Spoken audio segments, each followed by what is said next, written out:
Welcome to another Sad Boys book review. My name is Dusty, and today I am covering The Long Walk by Stephen King using the pseudonym Richard Bachman. So this is the second book in the Bachman Books collection that I was very luckily able to find at my local library. Once again, if you listened to the Rage review, you heard me say this, but I'll say it again because it's very important. Support your local library. So I read this book immediately after Rage. This is a book that I have been wanting to read for a very long time, ever since I learned the premise of it. I've been interested in it, and I wanted to check it out. And it being a part of the Bachman Books collection that I was luckily able to find, like I said, in my local library, I finally had a means to read it. And I went into this almost immediately after Rage. And my God, I gotta say, I loved this book. It was fantastic. This is already up there for me as one of my favorite Stephen King books. Very, very good. Enjoyed it a lot.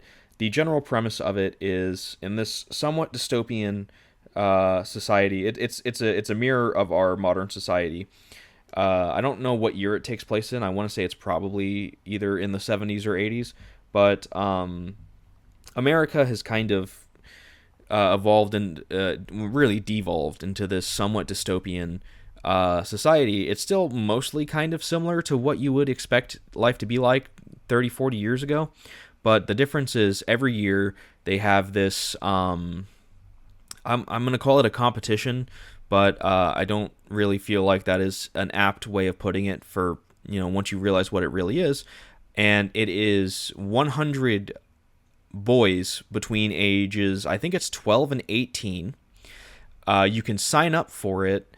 I don't remember if there's like a draft process outside of the signing up, because like I think they have a number of kids sign up, hundreds of kids every year, and they do a raffle, like a kind of draft raffle for the 100 that are going to be the ones participating in the walk. And what it is the 100 kids, they start walking on May 1st every year at 9 a.m., and they keep walking until there is only one kid left standing. And what happens to the kids that stop walking is probably what you'll expect.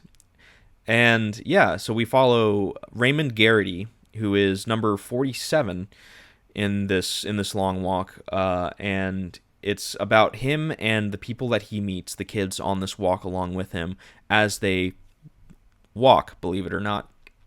And yeah, it's crazy. They start in northern Maine and they just continue walking south.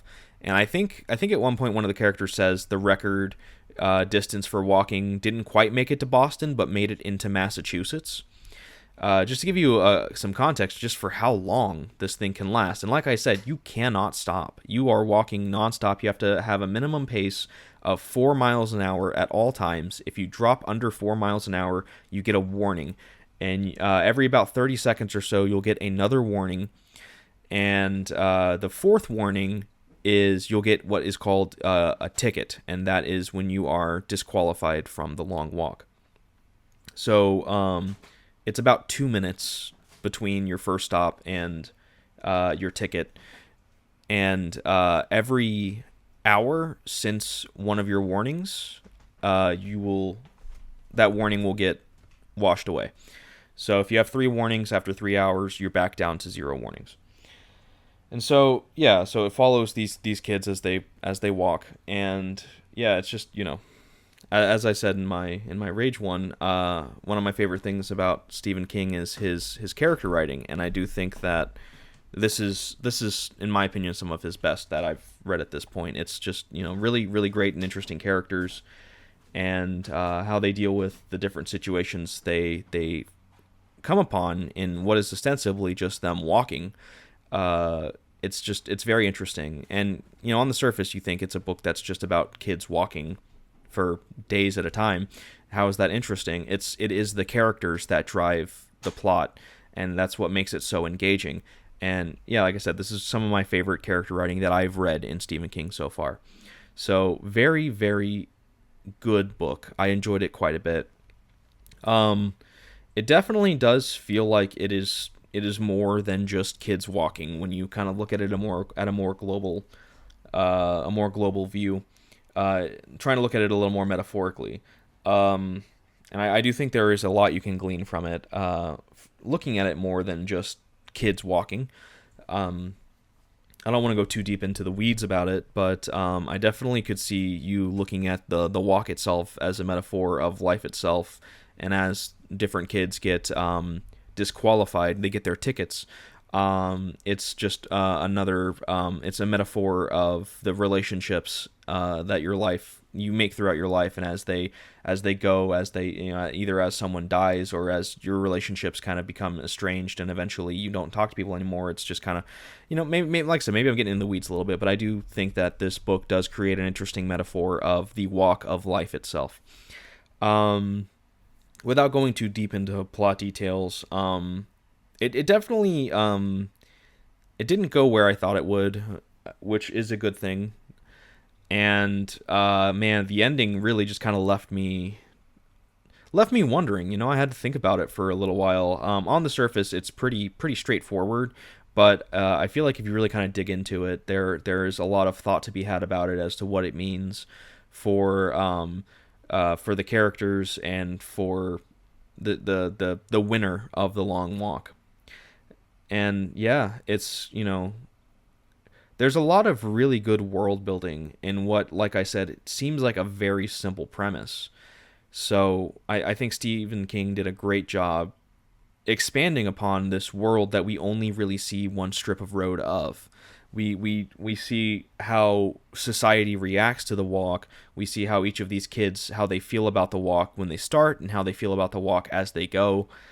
And yeah, he does a really great job of painting the picture of this world that these kids are now suffering through. And yeah, it's not a place I want to be a part of. That's for damn sure. But yeah, the winner of the long walk, and the reason why they're able to get all of these kids trying to sign up for it every year, and knowing what you know about the walk itself, you think, why do these kids even try to sign up for it? Well, the winner of the long walk, it said the prize that they get is every wish that they want for the rest of their life will be fulfilled. I imagine, obviously it's within the realm of reality. You can't wish for a spaceship that's going to take you to Mars, unless the technology exists, but I highly doubt it. But, money, fame, anything you wish for, cars, women, food, it's realistically probably going to be able to be attained, and that's what drives these kids to sign up for the walk. Sometimes it's for more selfless endeavors, like sometimes they'll do it to try and do something for their family. I know families, it seems like, will push their kids to join the long walk so that they can be taken care of by their child if they happen to win, which is a monstrous thing to do. And it does imply that there are kids there, either maybe not necessarily in this race, but maybe in this race, but in general, in the history of the long walk, that will push their kids to do this for their own selfish ends, and that's terrible. But it just kind of, like I said, King does a great job of painting this world, and we can see how the society kind of functions through just kids walking on a road. So yeah, like I said, the premise seems very basic, but when you dive down into it, it becomes this very deep and very interesting story that is about more than just kids walking on a road. And that's why I love it so much. It had a lot going for it, and it really just blew away my expectations for it. Like I said, I had been interested in it since I had heard the premise, because I was very curious to see how Stephen King would handle a situation like this. But yeah, very, very, very good book. Highly recommend it if you are into Stephen King. If you like these somewhat dystopian child competition games, something kind of like the Hunger Games, though this does feel a little worse in a lot of ways than something like the Hunger Games. But, if you're into something like that, the dystopian teenage competition, then this might be up your alley as well. Or if you just want a really good character study of children in trauma and in these drastic situations, which probably sounds worse than how I mean it, then yeah, definitely check this book out. Highly, highly recommend it. And I'm giving it an 8 out of 10. Like I said, right up there. It might be in my top 5 Stephen King books that I've read so far. Very, very enjoyable. And when I finished it, I was wishing there was more to read, that I could spend more time with these characters in this world and see what happens, what else happens. So yeah, and that's the quality of a great writer writing a great book. And yeah, with that, I think that'll do it for me on this one. So thank you everybody for listening. This has been another Sad Boys Book Review, and take care.